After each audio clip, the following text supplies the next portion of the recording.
So this is a popular question I get. Harley, you don't know what you're talking about. You know, my blah blah blah eats Big Macs and is lean as and eats like steak for breakfast and that. And they're lean as. How do you explain that? And I'm like, well, let me guess. They're 18. Because when I was 18, I was eating Big Macs too and I was pretty slim and pretty lean. But I was sick as fuck. I had no fucking energy and I was addicted to stimulants. And that's just the reality of it. So, and I was fucking depressed as shit. And I just didn't have the energy, man. But I was slim. So, yes, if you starve yourself and eat shit and run on caffeine, you can do a bit and be slim. But long term is what we're looking at. There's always going to be the exception. In the short term. But long term, we don't have exceptions. Because all the people I know now who ate junk food back in the day, they're all fat now. They're all fucking fat. And they're all... And it doesn't make them bad people. I'm just saying that if you eat junk long term, eventually it's going to catch up with you. It's either going to give you a heart attack if you're one of those people smoking cigarettes and you can, all that vegan stuff's a load of shit. I fucking drink and smoke it. And you'd be one of those people, you know. Oh, I've never been sick in a day in my life. Drop dead, heart attack, done, finished. So that's just the reality of it. But if we look at the long-term paleo-primal authors, we'll see the majority of them are overweight. Doesn't make them bad people, but they definitely are overweight, aren't they? I've mentioned there's plenty of names out there you can mention. There's so many now. You know, I don't want to leave them out, but there's just so many now that are overweight from their paleo primal low carb diet. And they're writing book like Eat More Fat, Get Slim or something like that. It's like, well, you're fat though. How to eat fat, get fat. Yeah, that should be the title of the book. Go to Barnes & Noble with a pen and just cross it out and go, yeah, eat fat, get fat. And then slip an update of the person's photo in the book. Be like a software update, pun intended. So we all know people who eat shit and they're slim, but once they stop doing sport or they get an injury, they blow the fuck out, and then they do this crash, intermittent fasting, binge purge cycle back to try and get lean again. So I know plenty of people who go, I can just train it off. I was there myself. I said, I can just train it off, but then I'd feel shit. My Crohn's disease got worse and worse, and eventually I had to say, well, fuck. Now I've got chronic fatigue. I have to look at my diet. The paleo diet didn't work for me. The primal diet didn't work for me. The low carb diet didn't work for me. I had to wake the fuck up and say, all right, what's going to work? Real foods, healthy foods, plant foods, low fat, high carb, makes sense. All the long-lived cultures, slim cultures, high carb, low fat. And the vegan thing, that just makes sense as well, because when I rode past a dead kangaroo on the highway, it stunk of shit, maggots and disgust. And I said, I don't want to eat that, so I want to eat plants. Thank you very much. So just common sense, real food, eat real food, people. Whole foods, plant foods, fruits and vegetables are good for you. And yeah, you're going to see people who, in the short term, are doing well. But you don't see how fucking psycho they are. You don't see how drug addicted they are. You don't see how caffeine addicted they are. You don't see how they behave outside of the whatever, you know. You don't know what's going on. And you see them now, but you don't see them in 5 years' time or 10 years or 20 years' time. I've seen these people. It doesn't make them bad people. I've studied this for so long.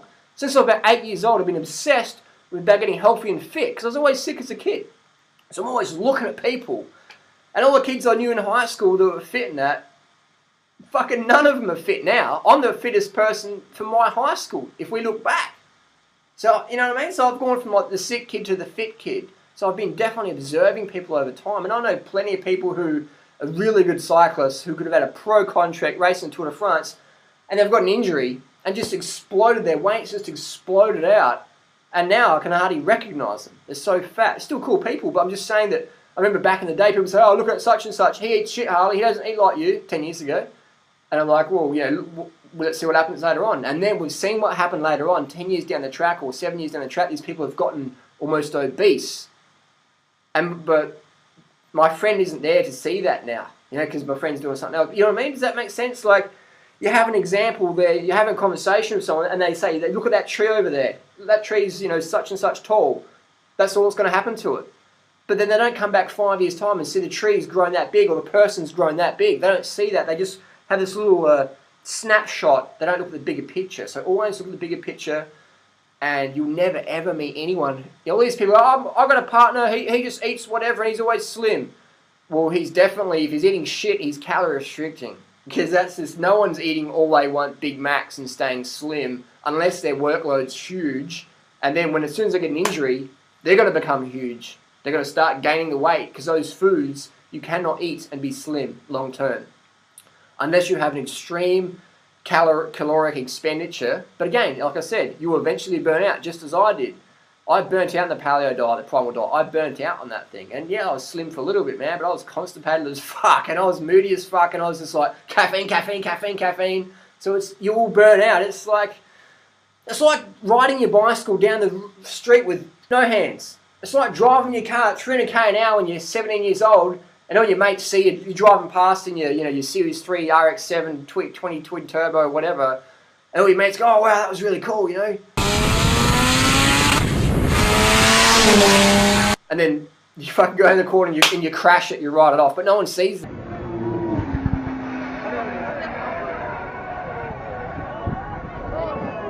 They just see you going past going, wow, he was really cool. People don't see what happens later on. Does that make sense to people?